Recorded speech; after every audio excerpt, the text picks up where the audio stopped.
Oi galera, eu sou a Raíssa, você está no canal Um Livro Só e no vídeo de hoje a gente vai conversar um pouquinho sobre o incrível Drácula de Bram Stoker.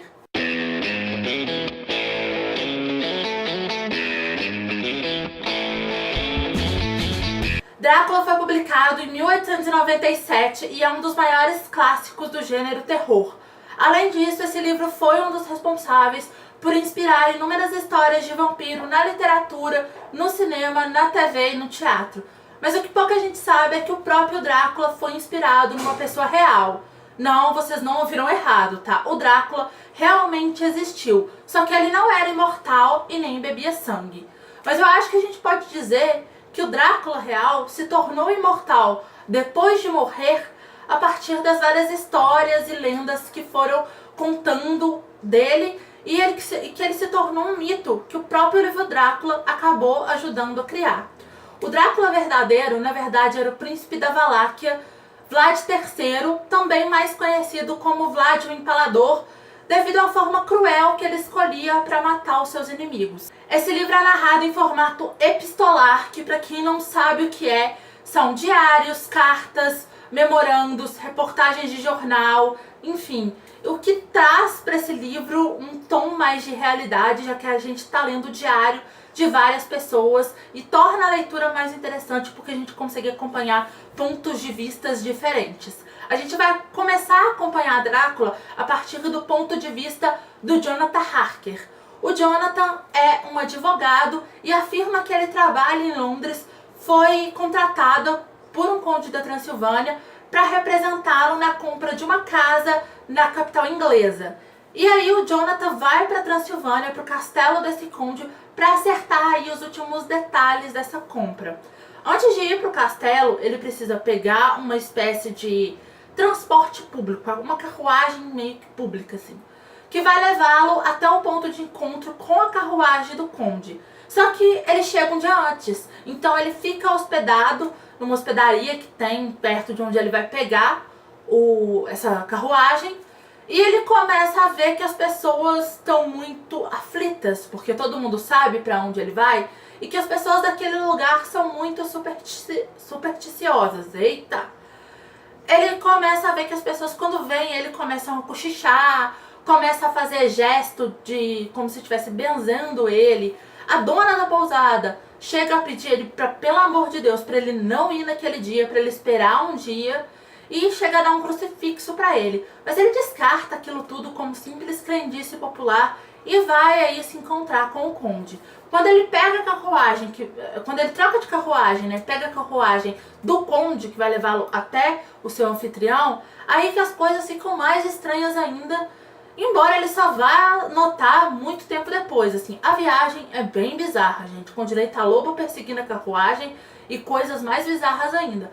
Quando ele chega no castelo, essa estranheza, essa bizarrice só aumenta, mas de novo, ele só vai se dar conta muito tempo depois, quando todas as evidências já estão na cara dele. Assim. Primeiro de tudo, que o conde mora num castelo gigantesco que tá caindo aos pedaços, tem móveis muito velhos e muito empoeirados, alguns parecem que nem são utilizados, e que ele quase não vê ninguém naquele castelo além do conde. Na verdade, ele não vê ninguém, ele só vê o conde. É um castelo extremamente vazio.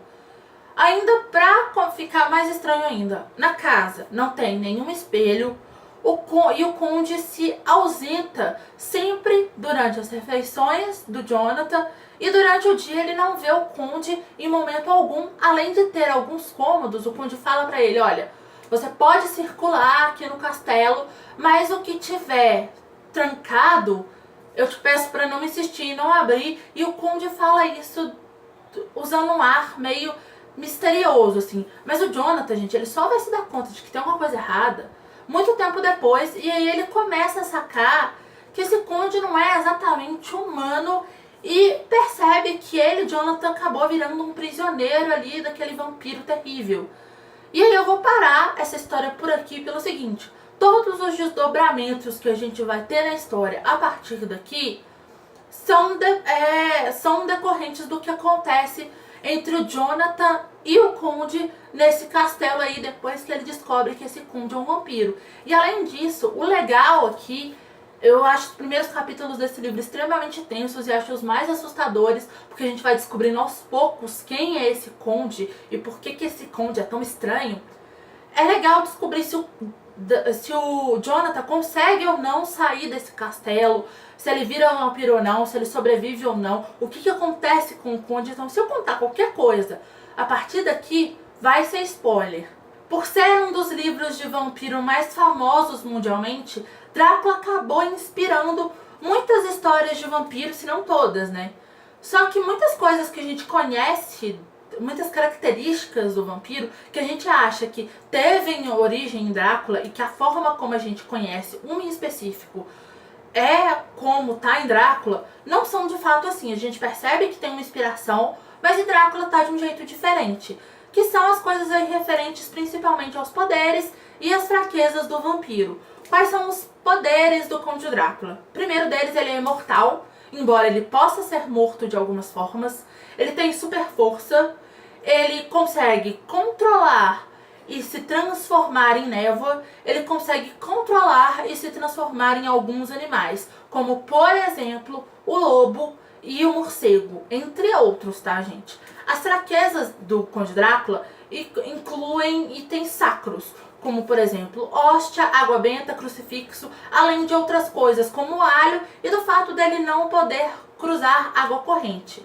Agora, o que eu não sei de onde as pessoas tiraram é que se o vampiro sai no sol, ele explode. Não, isso não é assim que tá no livro. O vampiro, de fato, troca o dia pela noite. Então, de dia ele dorme e à noite ele tá acordado. Além disso, durante a noite, ele é uma criatura da noite, né? Ele é uma criatura sombria. Ele tá mais forte e os poderes dele estão, assim, plenos, mais fortes. E durante o dia ele tá mais fraco e os poderes dele também estão mais fracos, sendo quase inúteis. Ele pode sim sair durante o dia. A diferença é, os poderes dele estão mais fracos. Ele tem a força próxima de um homem normal durante o dia. Tem inclusive uma cena em que o Drácula sai durante o dia e ele tá mais fraco. Então durante a noite ele tá mais forte. Então é por isso que o vampiro não evita sair durante o dia, porque ele tá mais fraco e você, sendo uma criatura poderosa, você não vai escolher sair justamente no momento em que sua força toda foi pro brejo. Eu leio poucos livros de terror. Filmes de terror, por exemplo, eu odeio. Só que Drácula é um dos meus livros favoritos da vida, se não é o preferido, mas eu evito fazer essa escolha e prefiro ter aí uma singela listinha de livros preferidos. Qual que é o meu problema com filmes e livros de terror? Para a maioria dos roteiristas e para alguns escritores, medo é sinônimo de coisas nojentas. E para mim não é assim, não é isso que me dá medo. Ou seja, para a maioria dos roteiristas e dos escritores, para você sentir medo, você precisa ter, por exemplo, se a pessoa vai morrer, ela precisa sair sangue, mais sangue do corpo dela do que realmente cabe no corpo humano. E sempre precisa ter algum órgão vital exposto. É por isso, por exemplo, que eu nunca consegui gostar e nem assistir inteiro nenhum dos filmes da franquia Jogos Mortais. Eu gosto de filmes e de livros de terror que vão te dando elementos aos poucos, que é quase um suspense. Eles te pegam não pelo medo daquilo que é nojento, daquilo que é grotesco, daquilo que é feio, daquilo que é estranho, daquilo que é horripilante. Eles te pegam pela tensão que eles vão criar em você. É por isso, por exemplo, que eu gostei de O Iluminado, do Stephen King. Tem inclusive resenha escrita lá no blog, vou deixar o link no box de informação para vocês lerem. E é por isso que eu gostei da série Supermax da Globo, que embora tenha tido umas mortes meio grotescas, ele segurou o suspense ali, a tensão ali. E é por isso que até hoje eu estou esperando a Globo resolver fazer uma segunda temporada dessa série, porque eu amei. Drácula faz uso disso, né? A gente vai tendo aos poucos os elementos dessa história e ele tem tantas reviravoltas. Em hora eles estão à frente do conde, parece que eles vão vencer o conde, que eles vão conseguir ganhar desse conde e acabar com esse vampiro horrendo. E tem horas que parece que o conde está à frente deles. Então a gente chega quase no final do livro e não sabe o que vai acontecer, porque até no final do livro tá tendo reviravolta, tá acontecendo aí um embate entre esse grupo que tá contra o conde e o conde. A gente não consegue ter a menor ideia de quem vai ganhar. e isso é sensacional. Gente, esse livro é incrível, incrível, incrível, incrível. Eu recomendo que vocês leiam. E eu queria recomendar demais, isso não é merchan, eu juro. Eu comprei esse livro, ninguém me pagou, ninguém me enviou nada. Essa edição da Zahar. E eu recomendo que vocês escolham essa edição maior e eu já vou falar por quê. Gente, por que eu tô recomendando tanto essa edição da Zahar, sendo que a gente tem outras? Não é só pelo livro ser de capa dura, a folha de guarda ser bonitinha, a diagramação ser ok. É porque alguns anos atrás, a gente tinha edições de Drácula aqui no Brasil que eram horrendas, gente. Dava mais medo que a história. Esse livro foi uma releitura, né? Eu já tinha lido Drácula antes, em versões que, assim, eram horríveis. E essa edição da Zahar, além de estar lindíssima e de ser confortável de ler, eu cheguei a começar a ler numa edição da Penguin que eu tenho, mas eu achei complicado de segurar e achei a diagramação um pouco apertada, embora aquela edição seja muito boa também. Essa da Zahar, eles têm uma edição de bolso também, mas prefiram essa maior, ela é um pouco mais cara, mas vale muito a pena. E eu tô falando isso com a experiência de quem releu essa história nessa edição.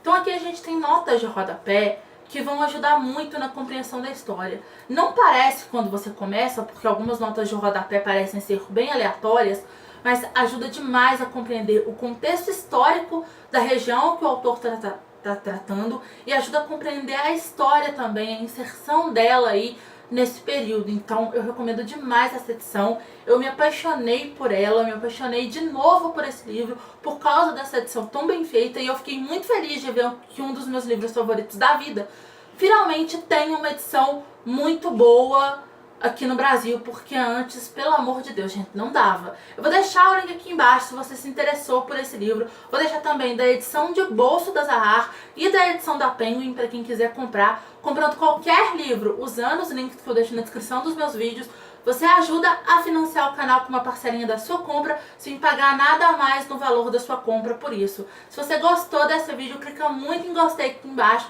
para me ajudar na divulgação e para o YouTube sempre te avisar quando tiver vídeo novo por aqui. Se inscreve no canal se não for inscrito, não deixa de passar lá no blog e de seguir o canal em todas as redes sociais. Todos os links vão estar, como sempre, no box da descrição. É isso, beijo, tchau e até o próximo vídeo.